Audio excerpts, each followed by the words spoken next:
दोस्तों, क्वाइस सक्सेस के YouTube channel में आप सबका स्वागत है। आपका एक भरोसेमंद साथी जो आपका सरकारी नौकरी पाने का सपना पूरा कर सकता है। हेलो फ्रेंड्स, पिछले सेशन में हमने मेमोरी की जानकारी ली थी, लेकिन मेमोरी से जुड़े हुए दो इंपॉर्टेंट कॉन्सेप्ट वर्चुअल मेमोरी और कैश मेमोरी, इसको जानना बड़ा जरूरी है। कई बार इससे रिलेटेड क्वेश्चंस पूछे जाते हैं, ना केवल एग्जाम्स में बल्कि आप किसी इंटरव्यू को अटेंड करने जाएं तो भी। तो ये सेशन में जानकारी लेते हैं वर्चुअल मेमोरी और कैश मेमोरी के बारे में। वर्चुअल मेमोरी क्या है? Basically virtual memory operating system का ही एक पार्ट है, वो ही इस वर्चुअल मेमोरी को क्रिएट करेगा, लेकिन आपकी हार्ड डिस्क पे। Virtual memory basically main memory की कैपेसिटी को इंक्रीज करता है, यानी कि रैम की कैपेसिटी को इंक्रीज करेगा। मान लीजिए आप कोई काम कर रहे थे और रैम में जगह नहीं है, तो अब उसे अपना डेटा कहीं ना कहीं रखना है, तो इसके लिए वो वर्चुअल मेमोरी को प्रयोग करेगा।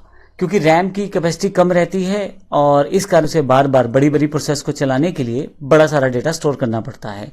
जो डेटा रैम के पास अवेलेबल रहता है वो उसको प्रयोग कर सकता है, लेकिन बाकी प्रोसेसिंग के लिए जो डेटा उसको चाहिए वो कुछ समय के लिए वर्चुअल मेमोरी में रख सकता है।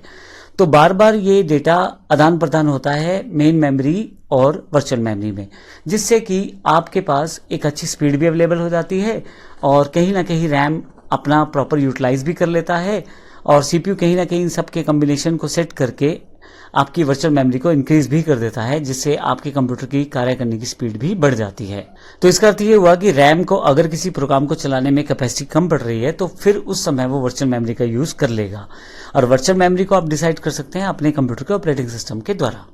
इसी तरह से दूसरा कॉन्सेप्ट है cache memory. Exactly cache memory क्या है? सीपीयू के पास जो सबसे नजदीक की मेमोरी रहती है, जो सीपीयू के अंदर ही अवेलेबल रहती है रजिस्टर्स के रूप में, तो वह मेमोरी कैश मेमोरी कहलाती है।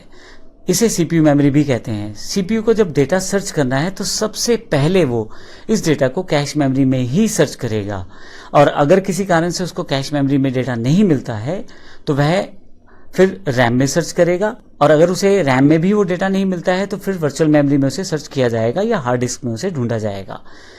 सबसे करीब कैश मेमोरी रहती है सीपीयू के, इसलिए सबसे इंपॉर्टेंट इंफॉर्मेशन या बहुत ज्यादा यूज होने वाली इंफॉर्मेशन कैश मेमोरी में स्टोर कर दी जाती है।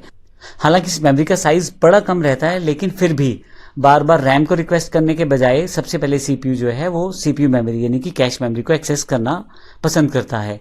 फाइनली अगर उसको डेटा वहां नहीं मिलता तो फिर वो रैम को, और अगर किसी कारण से वहां नहीं मिलता तो वर्चुअल मेमोरी या हार्ड डिस्क को डिटेक्ट किया जा सकता है। सबसे बड़ा बेनिफिट ये हो जाता है इसका, क्योंकि सीपीयू के बिल्कुल पास में मेमोरी रहती है तो डेटा को बड़ी जल्दी एक्सेस किया जा सकता है। कोई इंपॉर्टेंट प्रोग्राम्स या इंस्ट्रक्शंस है उन्हें बार बार यूज किया जा सकता है, और सीपीयू खुद ही उस इंस्ट्रक्शंस को जो बार बार प्रयोग कर रहा है या उस कमांड को जो बार बार प्रयोग की जा रही है उसको कैश मेमोरी में सेव कर लेता है, और जब भी उसको उसकी एक्सेसिबिलिटी चाहिए होती है तो कैश मेमोरी से प्रयोग कर लेता है। तो इस तरह से हमारे ये दो इंपॉर्टेंट कॉन्सेप्ट है वर्चुअल मेमोरी और कैश मेमोरी, जिनका प्रयोग बहुत ज्यादा किया जाता है। धन्यवाद। अब सरकारी नौकरी पाने का सपना आपकी मुट्ठी में है। पढ़ो घर से, अपने समय के हिसाब से, अपनी सुविधा के साथ। बस विजिट करो www.quise.success.org.in या डाउनलोड करो क्वाइस सक्सेस मोबाइल ऐप और पाओ 24/7 एक्सेस। और हाँ, सब्सक्राइब करो हमारे YouTube चैनल क्वाइस सक्सेस, बेल आइकन जरूर दबाओ ताकि हर नया वीडियो आप तक सबसे पहले पहुंच सके। धन्यवाद। Thank you.